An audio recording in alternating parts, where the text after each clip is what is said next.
ঢাকা ও Bangabandhu medical সহ 5 হাসপাতালে দেওয়া হচ্ছে করোনা ভ্যাকসিন। পাবেন 5 শতাধিক। টিকা নিলেন আইসিটি প্রতিমন্ত্রী ও স্বাস্থ্য সচিব। নতুন মেয়র পেল চট্টগ্রাম সিটি। 3 লাখের বেশি ভোটের ব্যবধানে আওয়ামী লীগের রেজাউল করিমের জয়। প্রতিশ্রুতি বাস্তবায়নের অঙ্গীকার।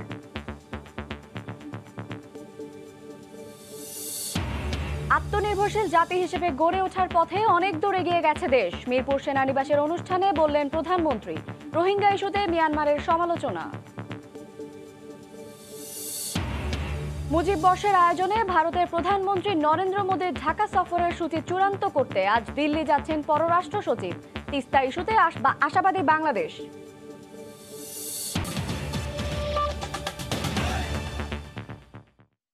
সময় সংবাদের সঙ্গে আছি আমি শায়লা রহমান ইমা।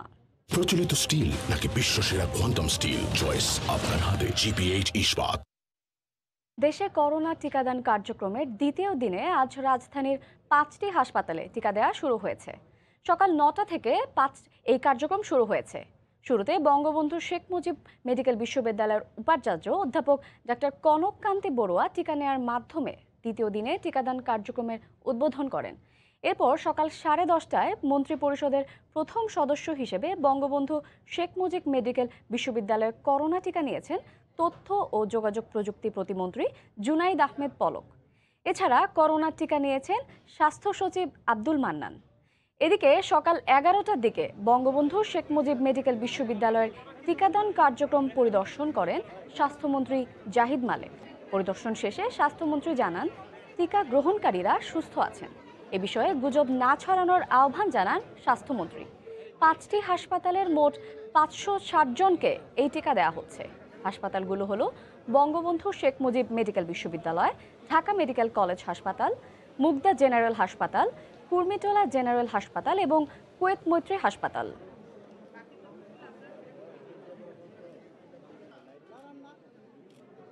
টিকা দিয়ে এই পর্যন্ত একদম সম্পূর্ণ স্বাভাবিক।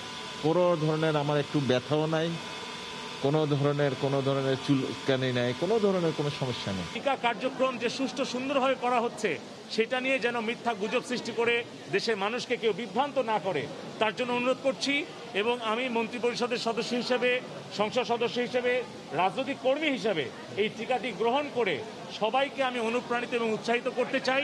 আজকে বাংলাদেশে টিকা কর্মসূচি শুরু হলো। যারা টিকা নিয়েছে সকলেই ভালো আছে, সুস্থ আছে, কোনো রকমের অসুবিধা দেখা দেয়নি, পার্শ্ব প্রতিক্রিয়া দেখা দেয়নি। এই মুহূর্তে বঙ্গবন্ধু শেখ মুজিব মেডিকেল বিশ্ববিদ্যালয়ে আছেন রিপোর্টার রাশেদ লিমন। বিস্তারিত জানতে সরাসরি যাচ্ছি তার কাছে। লিমন, আসলে এই মুহূর্তে বিএসএমইউতে বেশ যদি বলি 3 ঘন্টা অতিবাহিত হয়ে গেছে। এখনও কিন্তু আসলে টিকাদান যে কর্মসূচি সেটি কিন্তু এখনও চলছে এবং স্বল্প পরিসরে যে এই যে বিএসএমইউ সহ রাজধানীর 5টি হাসপাতালে যে টিকাদান কর্মসূচি চলছে তারই অংশ হিসাবে আমরা যদি বলি, সকাল থেকে এই বঙ্গবন্ধু শেখ মুজিব মেডিকেল বিশ্ববিদ্যালয় কিন্তু সকাল 9টায় এক যে ভিসি কনককান্তি বড়ুয়া তিনি আজকে এই করোনার টিকা নিয়ে তার এই আজকের যে কার্যক্রম সে কার্যক্রমের সূচনা করেন। এবং আমরা কিন্তু দেখেছি যে এখন পর্যন্ত প্রায় 200-র কাছাকাছি, 150-র বেশি চিকিৎসক এবং অন্যান্য স্বাস্থ্যকর্মী এখানে যারা রয়েছেন বিএসএমইউ তারা কিন্তু এই টিকা নিয়েছেন। এবং টিকা নেয়ার পরে আমরা কিন্তু এখনও পর্যন্ত কারো মধ্যে যে পার্শ্ব প্রতিক্রিয়ার ভীতি বা পার্শ্ব প্রতিক্রিয়া নিয়ে এত কথা বলা হচ্ছে তেমন কিছু কিন্তু কারো মধ্যেই আমরা এখন পর্যন্ত সেরকম কিছু চোখে পড়েনি আমাদের। এছাড়া গতকালকেও কিন্তু আসলে যে 26 জন নিয়েছে তাদের সঙ্গেও আমাদের যোগাযোগ আছে। এখন পর্যন্ত কিন্তু যারা টিকা নিয়েছেন তাদের মধ্যে কিন্তু তেমন কোনো কিছু চোখে পড়েনি। এবং আজকে কিন্তু এখানে মন্ত্রিপরিষদের সদস্য হিসাবে প্রথম কিন্তু আইসিটি প্রতিমন্ত্রী তিনি টিকা নিয়েছেন, স্বাস্থ্য সচিব তিনি এখানে টিকা নিয়েছেন। কাজেই যদি পুরো পরিস্থিতি বলা যায় যে এইখানটার অবস্থা যদি বলি, এখানে কিন্তু বলতে গেলে একেবারে উৎসবমুখর পরিবেশেই কিন্তু এখানে যে এই টিকা নেয়া যে বা টিকাদান কর্মসূচি সেটি কিন্তু চলছে। এবং বিএসএমইউর কথা যদি বলি, এখানে কিন্তু মোট 8টি বুথ করা হয়েছে এবং 8টি বুথে দুটি করে কর্নার রাখা হয়েছে, একটি রেজিস্ট্রেশন পয়েন্ট এবং আরেকটি টিকাদান পয়েন্ট। এবং যেখানে রেজিস্ট্রেশন পয়েন্ট সেখানে আগে থেকেই যাদের নাম নিবন্ধন করা ছিল যে 200 জনের, তারা কিন্তু এখানে এসে নিজের নির্দিষ্ট যে বুথ সেই বুথে গিয়ে একটি ফর্ম পূরণ করতে হয়, একটি সেই নিবন্ধন ফর্ম, সেই নিবন্ধন ফর্ম পূরণ করেই কিন্তু তারা এখানে যে ভ্যাকসিনের যে ভ্যাকসিন যেখানে দিচ্ছে ভ্যাকসিন পয়েন্টে গিয়ে সেখানে টিকা নিচ্ছে। অর্থাৎ বলা যায় সুশৃঙ্খল এবং উৎসব মুখরভাবেই কিন্তু এখানে এই টিকাদান করছে। এছাড়াও কিন্তু রাজধানীর ঢাকা মেডিকেল কলেজ, কুমিটোলা জেনারেল হাসপাতাল, কুয়েত বাংলাদেশ মৈত্রী হসপিটাল এবং মুগদা জেনারেল হাসপাতাল, এই আরও 4টি হাসপাতালে কিন্তু টিকা দিচ্ছে। এবং সবমের যে পরিকল্পনা ছিল যে আজকের দিনে এই স্বল্প পরিসরে যে টিকা দেওয়া হচ্ছে, দ্বিতীয় দিনে এসে কিন্তু প্রায় 500-র মতো স্বাস্থ্যকর্মীকে এই টিকাদানের আওতায় আনা হচ্ছে। এবং এর পাশাপাশি কিন্তু আমি যেমন বললাম যে স্বাস্থ্য সচিব সহ মন্ত্রী আরও বেশ কয়েকজন কিন্তু টিকা নিয়েছেন। তো সব কিছু মিলিয়ে এখনও পর্যন্ত যারা নিচ্ছেন তারা কিন্তু সবচেয়ে বড় কথা সবাই ভালো আছেন, সুস্থ আছেন, স্বাভাবিক আছেন। তো এই ছিল দেওয়ার মতো এখনকার মতো আমার কাছ থেকে তথ্য। বঙ্গবন্ধু শেখ মুজিব মেডিকেল বিশ্ববিদ্যালয় থেকে টিকাদান কর্মসূচির সবশেষ খবর জানাচ্ছিলেন সহকর্মী রাশেদ লিমন। প্রতিদ্বন্দ্বীর চেয়ে 3 লাখের বেশি ভোটের ব্যবধানে বেসরকারিভাবে চট্টগ্রাম সিটির মেয়র নির্বাচিত হয়েছেন আওয়ামী লীগের রেজাউল করিম চৌধুরী। বেলা 11:15টার দিকে নগরীর বহদ্দরহাটে নিজ বাসভবনে নির্বাচন পরবর্তী সংবাদ সম্মেলনে তিনি ইশতেহারে তুলে ধরার প্রতিশ্রুতি বাস্তবায়নের অঙ্গীকার করেন। সবার সহযোগিতায় নগরবাসীর সব সমস্যার সমাধান করা হবে বলেও জানান রেজাউল করিম চৌধুরী। উপর থেকে বিল্ডিং উপর থেকে মহিলারা পর্যন্ত আমার ফুলের পাপড়ি চিরিয়ে দিয়েছে, বিচ্ছিন্ন দিয়েছে এবং গলিতে এসে দাঁড়িয়ে গিয়েছে, আমাকে ফুল ছিঁড়ে মেরেছে। আমি অভিভূত হয়ে গিয়েছি। মানুষ আমাকে এত যে পছন্দ করে, এত ভালোবাসে, আমি এটাই প্রমাণ পেলাম। পরিষ্কার পরিচ্ছন্নতা, শহরটা যাতে সুন্দর তক্তকে পরিচ্ছন্ন করা যায় এবং এই মশা এটা থেকে যাতে নগরবাসী কিছুটা পরিত্রাণ লাভ করা যায়। আরেকটা হচ্ছে এই রাস্তাঘাটের যে সমস্ত রাস্তায় অবস্থা খুব কাহিল। আত্মনির্ভরশীল জাতি হিসেবে গড়ে ওঠার পথে বাংলাদেশ অনেক দূর এগিয়ে গেছে উল্লেখ করে প্রধানমন্ত্রী শেখ হাসিনা বলেছেন, স্বাধীনতাকে অর্থবহ করতে সমৃদ্ধ দেশ করতে কাজ করছে সরকার। সকালে ভিডিও কনফারেন্সে মিরপুর সেনানিবাসে ডিএসসি এসসি 2021 কোর্সের গ্র্যাজুয়েশন সেরিমনিতে অংশ নিয়ে একথা বলেন তিনি। এ সময় সশস্ত্র বাহিনীকে প্রশিক্ষণলব্ধ জ্ঞান দেশের স্থিতিশীলতায় কাজে লাগানোর আহ্বান জানান প্রধানমন্ত্রী।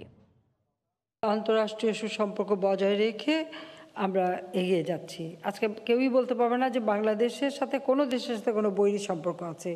আমরা মোটামুটি সকলের সাথে একটা বন্ধুত্বপূর্ণ সম্পর্ক নিয়ে চলছি।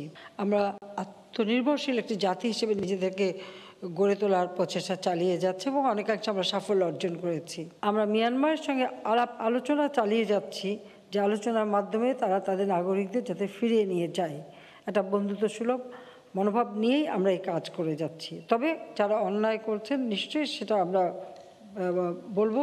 এ প্রতিষ্ঠানের গ্র্যাজুয়েটগণ তাদের অর্জিত জ্ঞান, ইচ্ছাশক্তি, অঙ্গীকার এর মাধ্যমে দেশকে একটি স্থিতিশীল, টেকসই, আত্মনির্ভরশীল, সর্বোপরি গৌরবময় অবস্থানের দিকে এগিয়ে নিয়ে যাবে।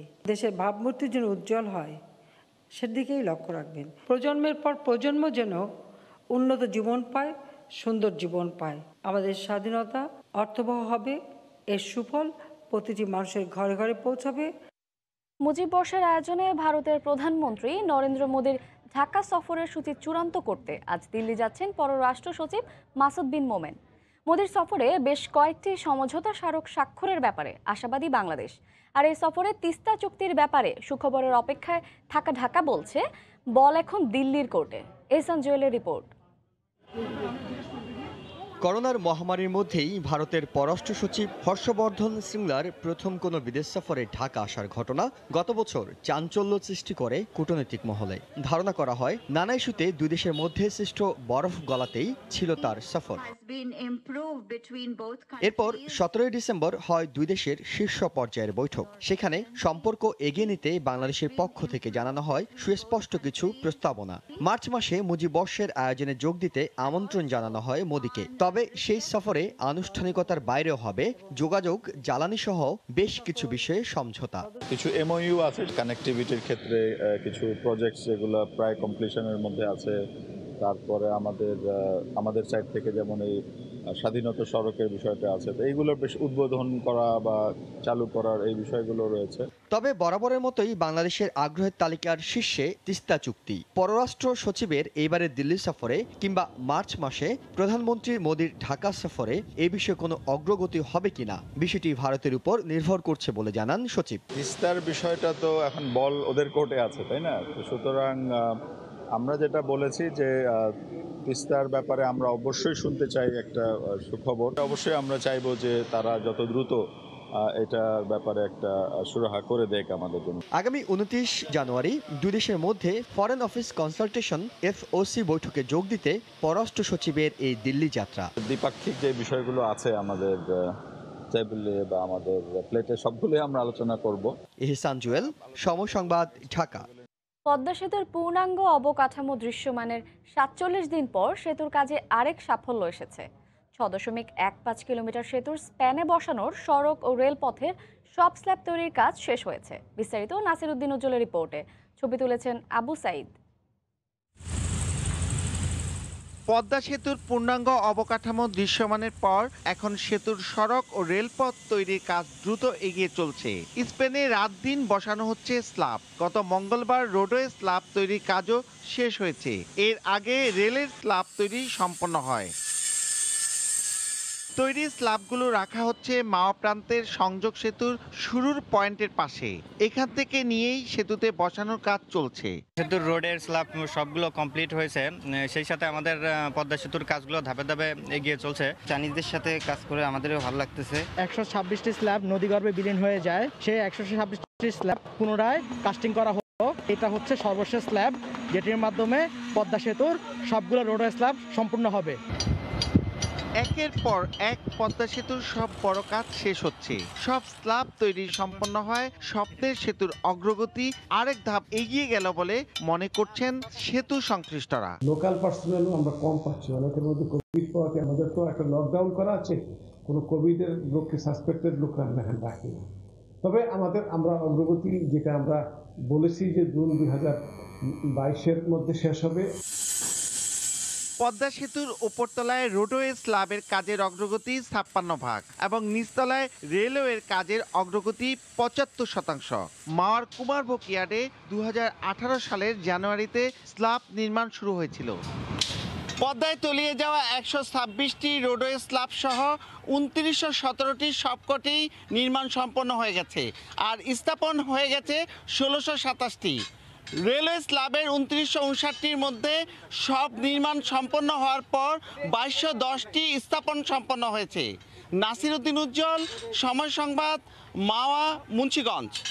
ঘন কুয়াশায় এলোমেলো হয়ে পড়েছে হজরত শাহজালাল আন্তর্জাতিক বিমানবন্দরের কয়েকটি ফ্লাইটের শিডিউল।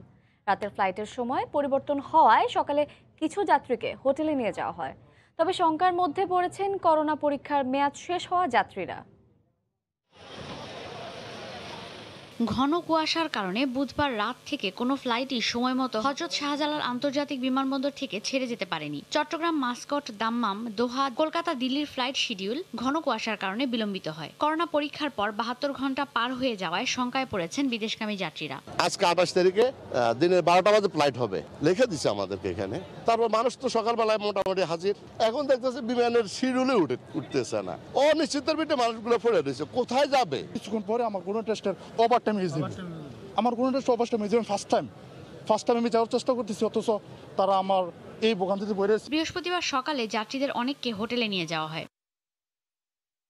এর আগে অনেকেই বুধবার রাতভর বিমানবন্দরের সামনে অবস্থান করেন। হঠাৎ ফ্লাইট পরিবর্তনের নোটিশে ভোগান্তিতে পড়েন দূর দূরান্ত থেকে আসা শত শত যাত্রী। যে রুমে ছিলাম সেই রুমেই থাকতাম অথবা বাসায় থাকতাম, সময় উচিত আমরা পৌঁছে যেতাম। এখন আমরা তো আইসা আমাদের বিপদ হয়ে গেছে। মনে হচ্ছে আমাদের থাকার কোনো জায়গা নাই, কইছে তোমাদের থাকার ব্যবস্থা তোমরা করে নাও, আমাদের এখানে কোনো থাকার ব্যবস্থা নেই। যদি আমরা 6টার দিকে 5টার দিকে জানাইতো তাহলে আমরা কিন্তু সিলেট রুম ভাড়া নিয়ে আইছিলাম, এখানে রুমের ভাড়াও দিয়ে আইছি। বুধবার রাতে বিমানের মাস্কটগামী একটি ফ্লাইট হযরত শাহজালাল বিমানবন্দর থেকে ছেড়ে যাওয়ার কথা থাকলেও ঘন কুয়াশার কারণে তা পরিবর্তন করা হয়। এরপর একই কারণে একে একে বাতিল হয় এয়ার আরাবিয়া ও সৌদি এয়ারলাইন্সের ফ্লাইট। ঘন কুয়াশায় ভিজিবিলিটি বা দৃষ্টিসীমা 800 মিটারের নিচে নাম হযরত শাহজালাল আন্তর্জাতিক বিমানবন্দরে বিমান ওঠানামা বন্ধ হয়ে যায়। ঈশিতা ব্রহ্ম, সময় সংবাদ, ঢাকা। জলবায়ু পরিবর্তন মোকাবেলায় কার্যকর ব্যবস্থা নেওয়ার সময় এখনই, এমন মন্তব্য করেছেন মার্কিন প্রেসিডেন্ট জো বাইডেন। সই করেছেন এ সংক্রান্ত নির্বাহী আদেশেও। বুধবার ওয়াশিংটন ডিসিতে তিনি বলেন, সংকট মোকাবেলায় যুক্তরাষ্ট্রকেই নেতৃত্ব দিতে হবে। যুক্তরাষ্ট্রের ক্যালিফোর্নিয়া থেকে লস্কর আল মামুনের রিপোর্ট। দায়িত্ব নিয়ে একের পর এক নির্বাহী আদেশে সই করছেন মার্কিন প্রেসিডেন্ট জো বাইডেন। বুধবার এক সপ্তাহ পার করলেন তিনি। আর এদিনই জলবায়ুর ঝুঁকি মোকাবিলায় কার্যকর ব্যবস্থা নিতে ও পরিবেশ রক্ষায় সই করলেন নির্বাহী আদেশে। The attitude of the American people toward greater impetus on focusing on climate change and doing something about it has increased. That's why I'm signing today an executive order to supercharge our administration's ambitious plan. জলবায়ুর পরিবর্তন মোকাবিলায় মার্কিন সরকারের ব্যবস্থা গ্রহণ ও Democrat দলের কার্যক্রম তুলে ধরতে আগামী এপ্রিলে সম্মেলনের আয়োজন করা হবে। এদিকে মার্কিন পররাষ্ট্রমন্ত্রী হিসেবে অ্যান্থনি ব্লিনকেনের নিয়োগ চূড়ান্ত করেছে কংগ্রেসের উচ্চকক্ষ সিনেট। গেল 20 জানুয়ারি বাইডেনের শপথ অনুষ্ঠানের পর থেকে এ নিয়ে বেশ কয়েকজন মন্ত্রীর অনুমোদন দিয়েছে সিনেট, যার মধ্যে অন্যতম অস্টিন হন যুক্তরাষ্ট্রের ইতিহাসের প্রথম কৃষ্ণাঙ্গ প্রতিরক্ষা মন্ত্রী, আর ইয়েলেন হন মার্কিন প্রথম নারী অর্থমন্ত্রী। শপথ নেওয়ার পরপরই কাজের মধ্যে ডুবে আছেন মার্কিন প্রেসিডেন্ট জো বাইডেন। দেশটির অর্থনৈতিক ও প্রশাসনিক কাজে গতিশীলতা আনয়ন সহ বিশ্বে মার্কিন যুক্তরাষ্ট্রের ভাবমূর্তি ও নেতৃত্বের দাপট বাড়াতে একযোগে কাজ করছেন বাইডেন প্রশাসন। লস্কর আল মামুন, সময় সংবাদ, ক্যালিফোর্নিয়া, যুক্তরাষ্ট্র। ভারতের সাবেক অধিনায়ক এবং বিসিসিআই সভাপতি সৌরভ গাঙ্গুলির শারীরিক অবস্থা স্থিতিশীল রয়েছে। আজ দক্ষিণ ভারত থেকে হৃদরোগ বিশেষজ্ঞ ডাক্তার দেবী শেঠি কলকাতায় এসে পরবর্তী পদক্ষেপ নেওয়ার ব্যাপারে সিদ্ধান্ত নেবেন বলে জানা গেছে। কলকাতার বাইপাসের কাদাপাড়ার একটি হাসপাতালে পৌঁছানোর পরই সৌরভকে দেখবেন দেবী। দেখার পর স্টেন্ট বসানোর ব্যাপারে সিদ্ধান্ত পাওয়া যাবে। গতকাল করা কিছু রিপোর্টের ফলাফল এসেছে, যেখানে অস্বাভাবিক কিছুই পাওয়া যায়নি বলে জানা গেছে হাসপাতাল সূত্রে। হাসপাতালে রয়েছেন সৌরভের স্ত্রী ডোনা গাঙ্গুলি। বুধবার বুকে ব্যথা অনুভব করলে হাসপাতালে ভর্তি হন প্রিন্স অফ কলকাতা। এ পর্যায়ে শীর্ষ সংবাদ জানিয়ে দিচ্ছি আরেকবার। ঢাকা ও বঙ্গবন্ধু মেডিকেল সহ 5 হাসপাতালে দেয়া হচ্ছে করোনা ভ্যাকসিন। পাবেন 5 শতাধিক। টিকা নিলেন 2 প্রতিমন্ত্রী ও স্বাস্থ্য সচিব। আত্মনির্ভরশীল জাতি হিসেবে অনেক দূর এগিয়ে গেছে দেশ। মিরপুর সেনানিবাসের অনুষ্ঠানে প্রধানমন্ত্রী ভাবমূর্তি রক্ষায় সশস্ত্র বাহিনীকে প্রশিক্ষণ কাজে লাগানোর আহ্বান। এবং নতুন মেয়র পেল চট্টগ্রাম সিটি। 3 লাখের বেশি ভোটের ব্যবধানে আওয়ামী লীগের রেজাউল করিমের জয়। প্রতিশ্রুতি বাস্তবায়নের অঙ্গীকার।